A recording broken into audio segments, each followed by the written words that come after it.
Hey there, all my Rotation 411 astrology subscribers. So I wanted to come on here and elaborate a little bit more on Neptune conjunct Uranus. I just did the deal breaker divorce aspect video, trying to be more clear about which ones are actually those and which ones are red flags, etc. Because I kind of am always like, oh, that's a divorce aspect, that's one, and I wanted to put them all in one place. I did start typing up the PDF for that, so I'll put the link below when I finish that, and it does have more information than I even spoke on. But I'll put the link for that video up here, whichever side. But so I did go on a long tangent about Neptune conjunct Uranus in that video, and I also did it in the twin flame false twin soulmate video, and to me it's the false twin aspect. But when I was talking about it in the deal breaker divorce aspect video, I was saying, gosh, I've been seeing this so much lately, and it didn't make sense to me because I don't see it very often. I see it probably as often as Mars conjunct Venus, or Mars conjunct Venus properly. So I was like, you only maybe meet one or two of those in your life. Same with Neptune conjunct Uranus, but they are generational planets. So I guess if you date like a certain age group, you could run into it more. But it depends where your Neptune and Uranus are. There may not be an age group that would be conjunct with it that's alive. Anyway, so with that being said,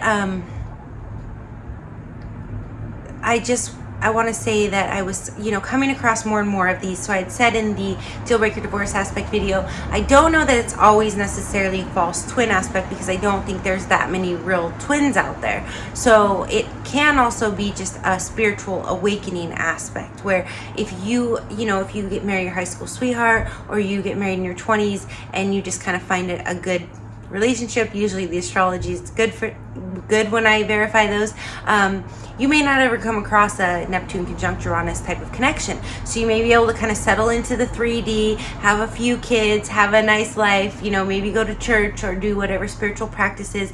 You could still be spiritually evolved in your own chart, but you're not going to have this catalyst come along.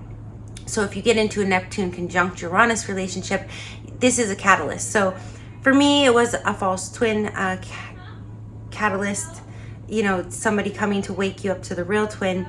But of course, this woman's yelling out here now.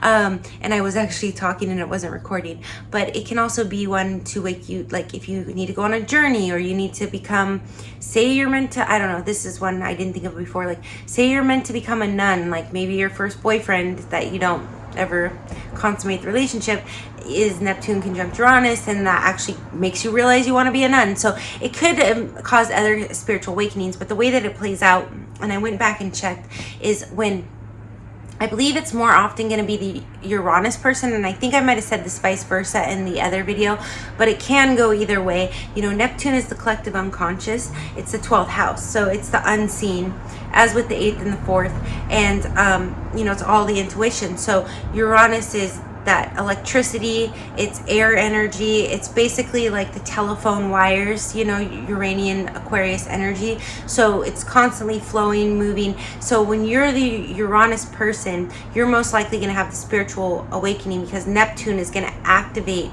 this connection, this electric, think of it like telephone wires, maybe Wi-Fi too, okay, because air, right? Aquarius, it's going to connect you like a GPS signal, basically, to the Neptune person, like the 12th house energy, the collective unconscious. So, and it's also an environmental factor, right?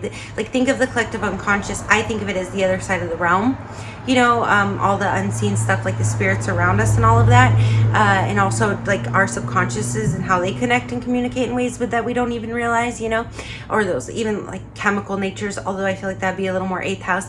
But so it's more like this Neptune person is tapping your mental capacities into the unknown.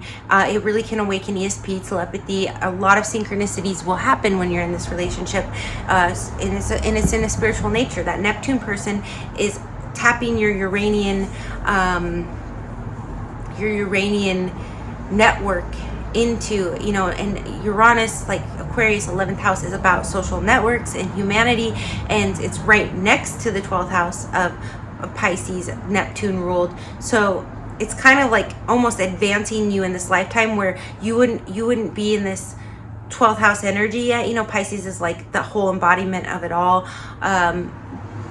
You wouldn't be connecting to that. It's almost like advancing you forward into that, you know, almost like advancing you into your next lifetime. This catalyst, this person that you come across whose Neptune is conjunct your Uranus. So I do think it can also happen to the Neptune person, where they're seeing lots of signs and symbols and synchronicities and thinking this is the one, that it's very fated. And this is a hard one to disconnect from. That false twin relationship is no joke. But the Neptune person is going to feel a little bit more, I honestly think to a certain extent, of course, out there talking, to a certain extent, the Neptune person is going to be either totally asleep, like they're not even going to know what's going on, because this is a subconscious planet.